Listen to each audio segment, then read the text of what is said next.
রোগী হেনস্থা কিন্তু চলছে, রোগী পরিষেবা সম্পূর্ণভাবে ব্যাহত হচ্ছে। কারো হৃদযন্ত্রের সমস্যা কিন্তু এসেছিলেন, বন্ডে সই করে হাসপাতাল ছেড়ে চলে যেতে হচ্ছে, কেউ বা ডাক্তারের দেখাই পেলেন না। আরজিকর মেডিকেল কলেজ জুড়ে এই ছবি। পরিষেবা আমি আজকের দিনটাই কালকে বিকেল থেকে পাচ্ছি না। হ্যাঁ হ্যাঁ, 3 দিন ধরে ভর্তি আমি এখানে আছি। আমি বন্ডে সই করে বেরিয়ে যাচ্ছি। আমি এখানে পড়ে থাকার লাভ কি? আমার হার্টের প্রবলেম হচ্ছে, মানে রিদিম প্রবলেম।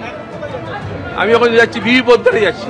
এই তো আমার এখানে আজকে এফপিপি ডেট দিয়ে দিয়েছে, এই তো আল্ট্রাসোনোগ্রাফি ডেট দেওয়া রয়েছে, তার সত্ত্বেও ওখানে দেখছে না। কি বললো? ও বের করে দিল, বলছে বেরিয়ে যাও এখান থেকে। আপনি একজন অন্তঃসত্ত্বা মহিলা।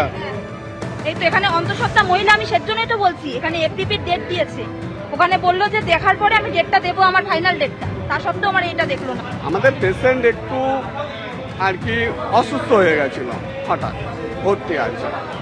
আজকে আমরা পেশেন্টটা তুলে নিতে এসেছিলাম, আমরা চিকিৎসা পাচ্ছিলাম না, কিন্তু যথেষ্ট আজকে আমি যখন পেশেন্ট তুলবো বলে ডাক্তারবাবুর সাথে কথা বললাম, দেখলাম 3টে ডাক্তার দেখছে পেশেন্ট, এবং ওরা বলছে যে আমরা আছি, আমরা কিছু চিকিৎসা করছি, আপনারা ধৈর্য হারাবেন না।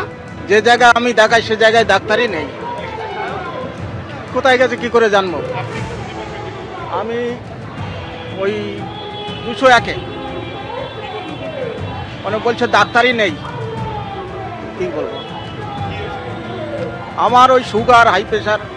আর এবার আপনাদের নিয়ে যাব আরজিকর মেডিকেল কলেজ হাসপাতাল চত্বরে, যেখানে কর্মবিরতিতে চিকিৎসকরা, আপনারা জানেন, তারা একেবারে নিজেদের দাবিতে অনড় হয়ে রয়েছেন।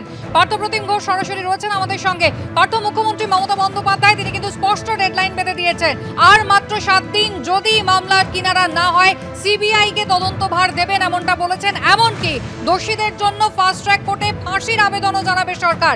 কি বলছেন জুনিয়র ডাক্তাররা?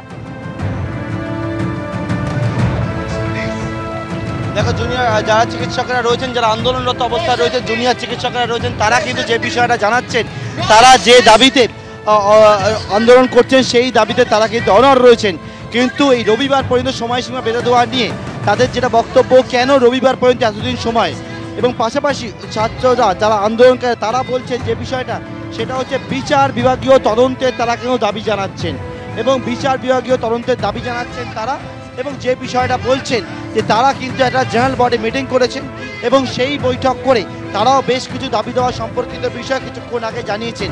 এবং মূলত যে বিষয়টা সামনে, যে নো সেফটি নো ডিউটি, অর্থাৎ নিরাপত্তা আগে, তার পরবর্তীকালে কিন্তু এই তাদের কাজে ফেরা, সেইটাই কিন্তু তাদেরকে তারা কিন্তু দাবি জানাচ্ছেন। পাশাপাশি তারা কিন্তু বিচারের দাবি জানাচ্ছেন, এবং সেই বিচারের দাবিতে আন্দোলন করছে। অর্থাৎ রবিবার পর্যন্ত যে সময়সীমা মুখ্যমন্ত্রী বেঁধে দিয়েছে, তাহলে সিবিআইকে দিয়ে দিতে হবে মামলা। ছাত্ররা তারা জানাচ্ছেন যে বিচার বিভাগীয় তদন্ত, সেই তদন্তের দাবি জানাচ্ছে ছাত্ররা, আন্দোলনকারীরা। একেবারেই পার্থ, তুমি আমাদের সঙ্গে থাকো। অর্থাৎ রবিবার পর্যন্ত যে ডেডলাইন বেঁধে দিয়েছেন মুখ্যমন্ত্রী মমতা বন্দ্যোপাধ্যায়, তারপরও কিন্তু জুনিয়র ডাক্তাররা তারা সন্তুষ্ট নন। বিচারের দাবি যেমন তারা জানাচ্ছেন, তার পাশাপাশি নিজেদের নিরাপত্তা নিয়ে সরব হচ্ছেন, আর অন্যদিকে বিচার বিভাগীয় তদন্তের দাবিতে সরব জুনিয়র ডাক্তাররা। কর্মবিরতির সিদ্ধান্তে তারা অনড়, এবং তার জন্য কিন্তু রোগী পরিষেবা ব্যাহত হচ্ছে বিভিন্ন সরকারি হাসপাতালে। শুধু এই শহর নয়, রাজ্য জুড়ে একই ছবি, এমনকি রাজধানীতে সেখানে এইমসেও কিন্তু একই ছবি দেখা যাচ্ছে।